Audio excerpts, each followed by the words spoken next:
Hello, good morning. Ito po ay Peter Melon. Hinihiwa-hiwa ko na po. So ngayon ay ating pipigain para mawala yung pait.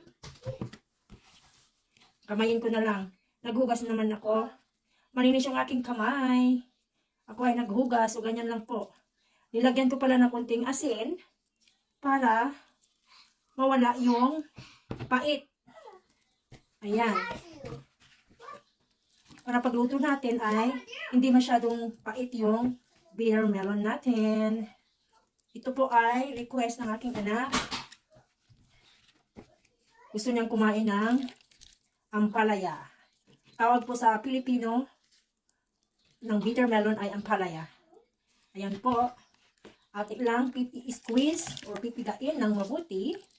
Pigain ng mabuti para lumabas yung katas ng ampalaya. Ayan, malapit ang matapos. Piga pa more.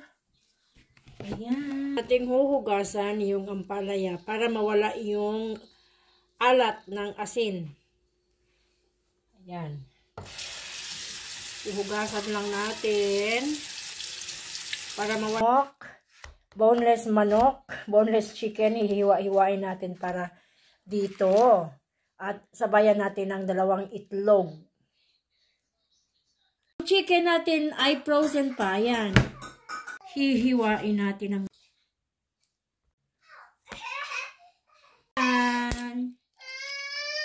ang 2 itlog.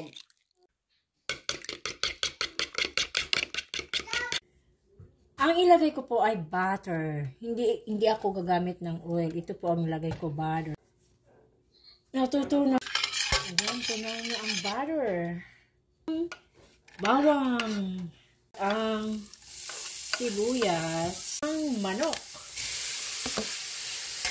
At halo. Para pumasok yung lasa ng butter. Ayan lang natin ang kunting patis. Ampalaya. Ang ating ampalaya. Ito po ay malusog na pagkain. Piminta.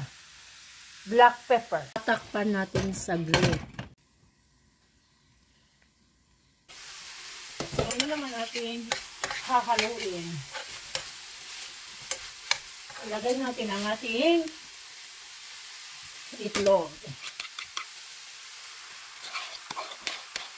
Ayan, ilagay natin ang ating itlog. Hahaluin na naman.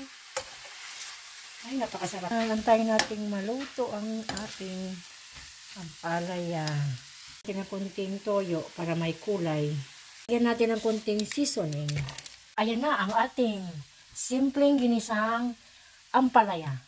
Sana po ay may natutunan po kayo sa aking mga simpleng luto. Maraming salamat mga ka-sister. Bye-bye!